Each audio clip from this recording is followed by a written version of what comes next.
जय श्री श्याम भक्तों, आज है बृहस्पतिवार और आज हम बृहस्पति देव भगवान की कथा का स्मरण करेंगे। बोलिए बृहस्पति देव भगवान की जय, विष्णु भगवान की जय। बृहस्पतिवार को जो भी स्त्री पुरुष व्रत करे उनको चाहिए कि वह दिन में एक ही समय भोजन करे, क्योंकि बृहस्पति देव भगवान का इस दिन पूजन होता है। भोजन में पीले चने की दाल आदि का करें, परंतु नमक नहीं खाएं और पीले वस्त्र पहने, पीले ही फलों का प्रयोग करें। पीले चंदन से पूजन करें। पूजन के बाद प्रेम पूर्वक गुरु महाराज की कथा सुननी चाहिए। इस व्रत को करने से मन की इच्छाएं पूरी होती है और बृहस्पति देव महाराज प्रसन्न होते हैं तथा धन, पुत्र, विद्या तथा मनवांछित फलों की प्राप्ति होती है। परिवार को सुख शांति मिलती है, इसलिए यह व्रत सर्वश्रेष्ठ और अति फलदायक है। सब स्त्री व पुरुषों के लिए है। यह व्रत में केले का पूजन करना चाहिए। कथा और पूजन के समय तन, मन, क्रम, वचन से शुद्ध होकर जो इच्छा हो बृहस्पति देव से प्रार्थना करनी चाहिए। उनकी इच्छाओं को बृहस्पति देव अवश्य पूर्ण करते हैं, ऐसा मन में दृढ़ विश्वास रखना चाहिए। बोले बृहस्पति देव भगवान की जय, विष्णु भगवान की जय। बृहस्पतिवार की व्रत कथा। भारतवर्ष में एक राजा राज्य करता था। वह बड़ा प्रतापी और दानी था। वह नित्य गरीबों और ब्राह्मणों की सहायता करता था। यह बात उसकी रानी को अच्छी नहीं लगती थी। वह न ही गरीबों को दान देती थी और न ही भगवान का पूजन करती थी, और राजा को भी दान देने से मना किया करती थी। एक दिन राजा शिकार खेलने वन को गए हुए थे, तो रानी महल में अकेली थी। उसी समय बृहस्पति देव साधु के वेश में राजा के महल में भिक्षा के लिए गए और भिक्षा मांगने लगे। रानी ने भिक्षा देने से इनकार किया और कहा, हे साधु महाराज, मैं तो दान पुण्य से तंग आ गई हूँ। मेरा पति सारा धन लुटाता रहता है। मेरी इच्छा है कि हमारा धन नष्ट हो जाए, फिर न रहेगा बांस और न बजेगी बांसुरी। साधु महाराज ने कहा, देवी तुम तो बड़ी अजीब हो। धन संतान तो सभी चाहते हैं, पुत्र और लक्ष्मी तो पापी के घर में भी होनी चाहिए। यदि तुम्हारे पास अधिक धन हो तो भूखों को भोजन दो, प्यासों के लिए प्याऊ बनवाओ, मुसाफिरों के लिए धर्मशालाएं खुलवाओ। जो निर्धन अपनी कुमारी कन्याओं का विवाह नहीं कर सकते हैं, उनका विवाह करा दो। ऐसे और कई काम हैं जिनके करने से तुम्हारा यश परलोक में फैलेगा। परंतु रानी पर उपदेश का कोई प्रभाव न पड़ा। वह बोली, महाराज आप मुझे कुछ न समझाइए। मैं ऐसा धन नहीं चाहती जो हर जगह बांटती फिरूं। साधु ने उत्तर दिया, यदि तुम्हारी ऐसी इच्छा हो तो तथास्तु। तुम ऐसा करना कि बृहस्पतिवार को घर लीपकर पीली मिट्टी से अपना सिर धोकर स्नान करना, भट्टी चढ़ाकर कपड़े धोना। ऐसा करने से आपका सारा धन नष्ट हो जाएगा। इतना कहकर साधु महाराज वहां से आलोप हो गए। जैसे वह साधु कहकर गया था, रानी ने वैसे ही किया। 6 बृहस्पतिवार बीते ही थे कि उसका समस्त धन नष्ट हो गया और भोजन के लिए भी दोनों तरसने लगे। सांसारिक भोगों से दुखी रहने लगे। तब वह राजा रानी से कहने लगा कि तुम यहाँ पर रहो, मैं दूसरे देश में जाता हूँ, क्योंकि यहाँ पर मुझे सभी मनुष्य जानते हैं, इसलिए कोई कार्य भी नहीं कर सकता। देश चोरी परदेश भीख बराबर है। ऐसा कहकर राजा परदेश को चला गया। वहां जंगल को जाकर लकड़ी काटता और उसे शहर में बेचता। इस तरह वह जीवन व्यतीत करने लगा। एक दिन दुखी होकर जंगल में एक पेड़ के नीचे निश्चित रूप से आसन जमाकर बैठ गया। वह अपनी दशा को याद करके व्याकुल होने लगा। बृहस्पतिवार का दिन था। एकाएक उसने देखा कि निर्जन वन में एक साधु प्रकट हुआ और वह साधु भेष में स्वयं बृहस्पति देवता थे। लकड़हारे के सामने आकर बोले, हे लकड़हारा, इस सुनसान जंगल में तू चिंता मग्न क्यों बैठा है? लकड़हारे ने दोनों हाथ जोड़कर प्रणाम किया और उत्तर दिया, महात्मा जी आप सब कुछ जानते हैं, मैं क्या कहूँ। यह कहकर वह रोने लगा और साधु को आत्मकथा सुनाई। महात्मा जी ने कहा, तुम्हारी स्त्री ने बृहस्पति देव के दिन वीर भगवान का निरादर किया है, जिसके कारण रुष्ट होकर तुम्हारी यह दशा करती गई है। अब तुम चिंता को दूर करके मेरे कहने पर चलो तो तुम्हारे सब कष्ट दूर हो जाएंगे और भगवान पहले से भी अधिक संपत्ति देंगे। तुम बृहस्पति के दिन पाठ किया करो, 5 रुपए के चने मुनक्के मंगवाकर उसका प्रसाद बनाओ और शुद्ध जल के लोटे में शक्कर मिलाकर अमृत तैयार करो। कथा के पश्चात अपने सारे परिवार और सुनने वाले प्रेमियों में अमृत व प्रसाद बांटकर आप भी ग्रहण करो। ऐसा करने से भगवान तुम्हारी सब कामनाएं पूरी करेंगे। साधु के ऐसे वचन सुनकर लकाढ़ार बोला, हे प्रभु, मुझे लकड़ी बेचकर इतना पैसा नहीं मिलता जिससे भोजन करने के उपरांत मैं कुछ बचा सकूं। मैंने रात्रि में अपनी स्त्री को व्याकुल देखा है, मेरे पास कुछ भी नहीं है जिससे उसकी खबर मंगा सकूं। साधु ने कहा, हे लकड़हारे, तुम किसी बात की चिंता मत करो। बृहस्पतिवार के दिन तुम रोजाना की तरह लकड़ियां लेकर शहर को जाओ। तुमको रोज से दुगना धन प्राप्त होगा जिससे तुम भली भांति भोजन कर लोगे। तब बृहस्पति देव की पूजा का सामान भी आ जाएगा। इतना कहकर साधु अंतर्ध्यान हो गए। धीरे धीरे समय व्यतीत होने पर फिर वही बृहस्पतिवार का दिन आया। लकड़हारा जंगल से लकड़ी काटकर किसी शहर में बेचने गया। उसे उस दिन और दिन से अधिक पैसा मिला। राजा ने चना गुड़ आदि लाकर गुरुवार का व्रत किया। उस दिन से उसके सभी क्लेश दूर हुए। परंतु जब दोबारा बृहस्पतिवार का दिन आया तो गुरुवार का व्रत करना भूल गया। इसी कारण बृहस्पति भगवान नाराज हो गए। उस दिन से उस नगर के राजा ने विशाल यज्ञ का आयोजन किया तथा शहर में यह घोषणा करा दी कि कोई भी मनुष्य अपने घर में भोजन न बनावे न आग जलावे। समस्त जनता मेरे यहाँ भोजन करने आवे। इस आज्ञा को जो न मानेगा उसके लिए फांसी की सजा दी जाएगी। इस तरह की घोषणा संपूर्ण नगर में करवा दी गई। राजा की आज्ञा अनुसार शहर के सभी लोग भोजन करने गए, लेकिन लकड़हारा कुछ देर से पहुंचा, इसलिए राजा उसको अपने साथ घर लिवा ले गए और ले जाकर भोजन करा ही रहे थे कि राजा की दृष्टि उस खूंटी पर पड़ी जिस पर उसका हार लटका हुआ था। वह वहां पर दिखाई न दिया। रानी ने निश्चय किया कि मेरा हार इस मनुष्य ने चुरा लिया है। उसी समय पुलिस को बुलाकर उसको जेल खाने में डलवा दिया। जब लकड़हारा जेल खाने में पड़ गया और बहुत दुखी होकर विचार करने लगा कि न जाने कौन से पूर्व जन्म के कर्म से मेरे लिए दुख प्राप्त हुआ है, और उसी साधु को याद करने लगा कि जंगल में मिला था। उसी समय तत्काल बृहस्पति देव साधु के रूप में प्रकट हो और उसकी यह दशा को देखकर कहने लगे, अरे मूर्ख, तूने बृहस्पति देव की कथा नहीं करी, इसी कारण तुझे दुख प्राप्त हुआ है। अब चिंता मत कर, बृहस्पतिवार के दिन जेल खाने के दरवाजे पर 4 पैसे पड़े मिलेंगे। उनसे तू बृहस्पति देव की पूजा करना, तेरे सभी कष्ट दूर हो जाएंगे। बृहस्पति के रोज उसे 4 पैसे मिले। लकड़हारा ने कथा कही। उसी रात्रि को बृहस्पति देव ने उस नगर के राजा को सपने में कहा, हे राजा, तुमने जिस आदमी को जेल खाने में बंद कर दिया है वह निर्दोष है, वह राजा है, उसे छोड़ देना। रानी का हार उसी खूंटी पर लटका है।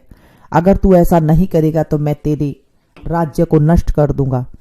इस तरह रात्रि के स्वप्न को देखकर राजा प्रातःकाल उठा और खूंटी पर हार देखकर लकड़हारे को बुलाकर क्षमा मांगी और लकड़हारे को योग्य सुंदर वस्त्र और आभूषण देकर विदा किया तथा बृहस्पति देव के आज्ञानुसार लकड़हारा अपने नगर को चल दिया।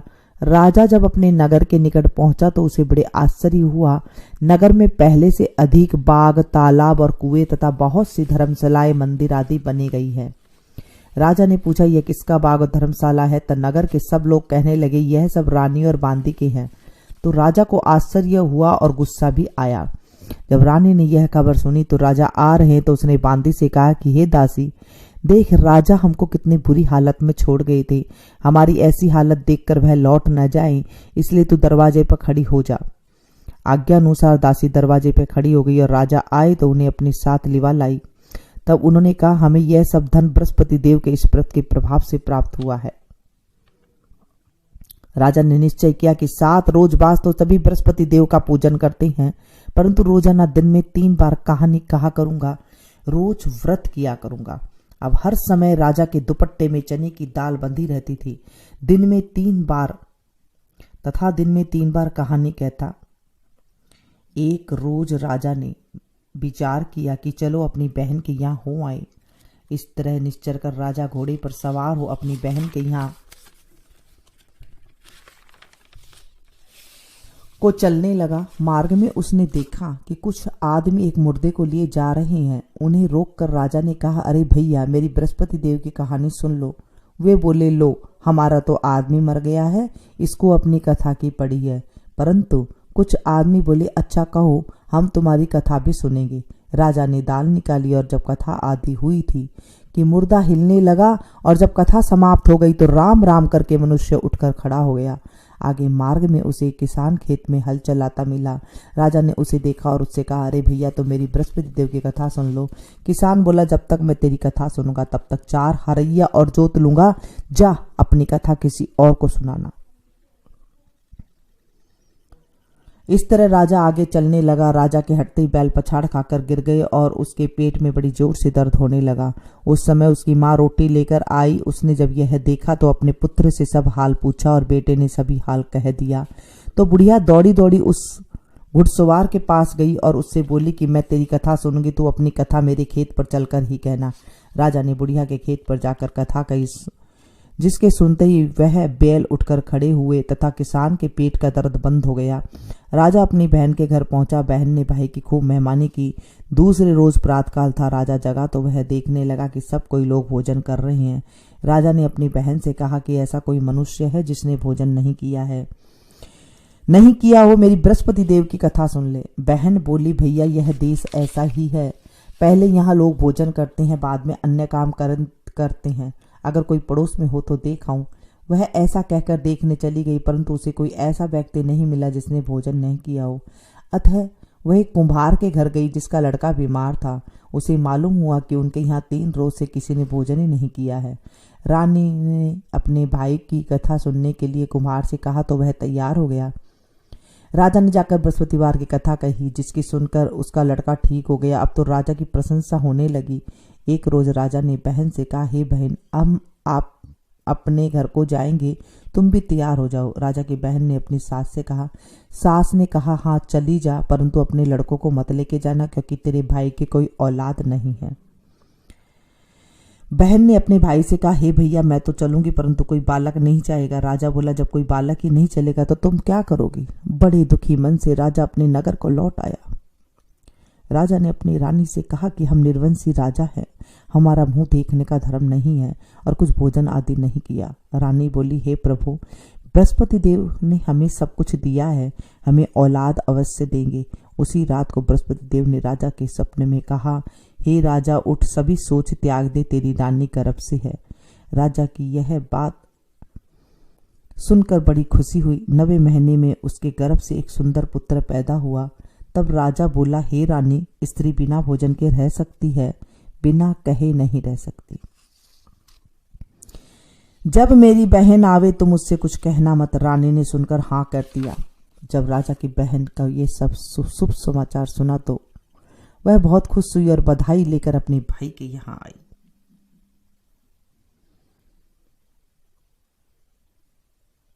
तभी रानी ने कहा कि घोड़ा चढ़कर तो नहीं आई, गधा चढ़ी आई।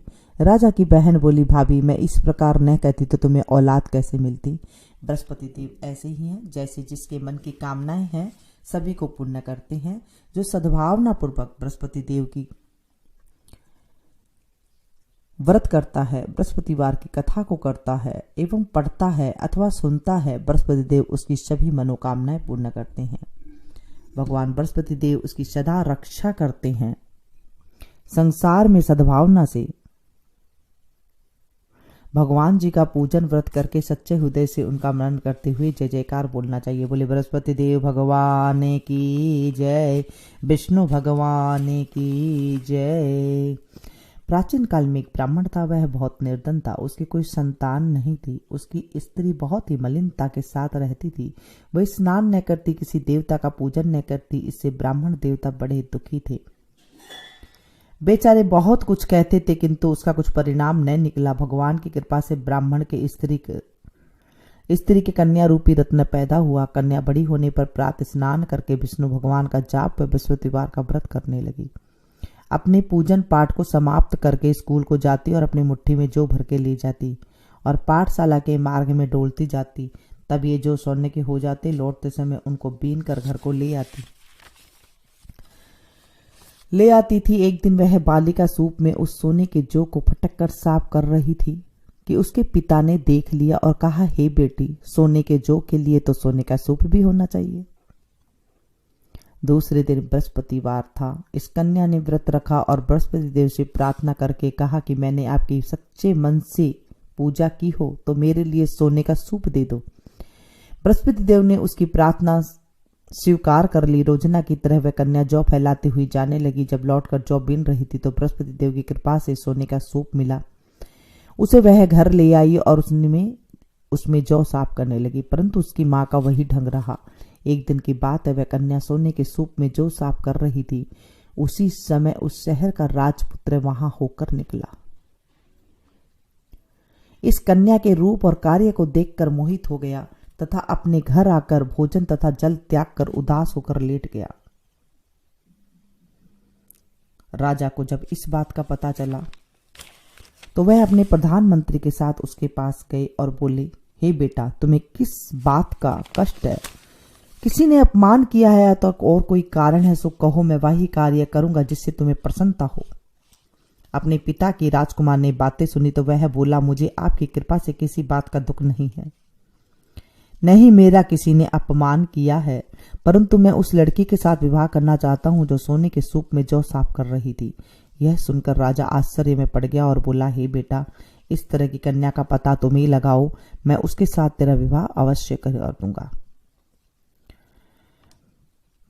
मैं उसके साथ तेरा विवाह अवश्य करवा दूंगा। राजकुमार ने उस लड़की के घर का पता बतलाया। तब मंत्री उस लड़की के घर गए और ब्राह्मण देवता को सभी हाल बतलाया। ब्राह्मण देवता राजकुमार के साथ अपनी कन्या का विवाह करने के लिए तैयार हो गई। विधि विधान के अनुसार ब्राह्मण की कन्या का विवाह राजकुमार के साथ हो गया। कन्या के घर से जाते ही पहले की भांति उस ब्राह्मण देवता के घर में गरीबी का निवास हो गया। अब तो भोजन के लिए भी अन्न बड़ी मुश्किल से मिलता था। एक दिन दुखी होकर ब्राह्मण देवता अपनी पुत्री के पास गए। बेटी ने पिता की दुखी अवस्था देखा और अपनी माँ का हाल पूछा। तब ब्राह्मण ने सभी हाल कहा। कन्या ने बहुत सा धन देकर अपने पिता को विदा कर दिया। इस तरह ब्राह्मण का कुछ समय सुखपूर्वक व्यतीत हुआ। कुछ दिन बाद फिर वही हाल हो गया। ब्राह्मण फिर अपनी कन्या के यहाँ गया और सारा हाल कहा तो लड़की बोली, हे पिताजी, आप माताजी को यहाँ लेवा लाओ, मैं उसे विधि बता दूंगी जिससे वह गरीबी दूर हो जाएगी। वह ब्राह्मण देवता अपनी स्त्री के साथ लेकर पहुंचे तो वह अपनी माँ से कहने लगी, समझाने लगी, हे माँ, तुम प्रातःकाल प्रथम स्नान आदि करके विष्णु भगवान का पूजन करो तो सब दरिद्रता दूर हो जाएगी। परंतु उसकी माँ ने एक भी बात नहीं मानी और प्रातःकाल उठकर अपनी पुत्री के बच्चों का झूठन को खा लिया।